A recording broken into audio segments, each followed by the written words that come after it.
Chapter 10, An Unfortunate Meeting. Miroe Pasap.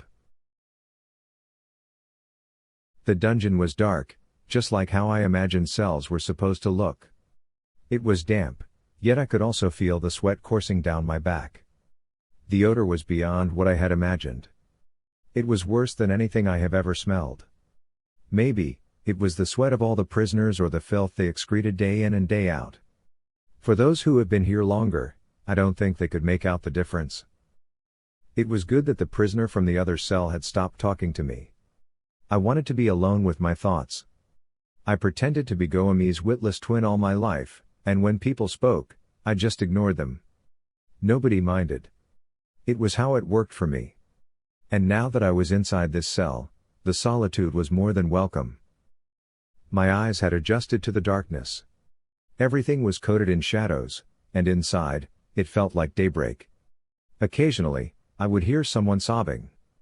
I would close my eyes and meditate, forgetting where I was, trying to clear my head. Images of Goemi's face flashed inside my head as I wondered how she was now. Months had passed, and I still longed to see her and be reunited with the only family I knew. All the more reason for me to escape this dungeon and form an alliance with the Emperor. Submit to his will. That was the only way I could be free again. There was a tightening inside my chest as I felt emancipated from the person I loved the most. I opened my eyes to walk away from the feeling of being weak, and I was annoyed at myself for being the target of such an emotion. After a while, my body was slick with sweat, and my thighs had gone numb. I shifted my position and stretched out my legs. When the sobbing from the other cell momentarily stopped, I stood up, massaging my muscles.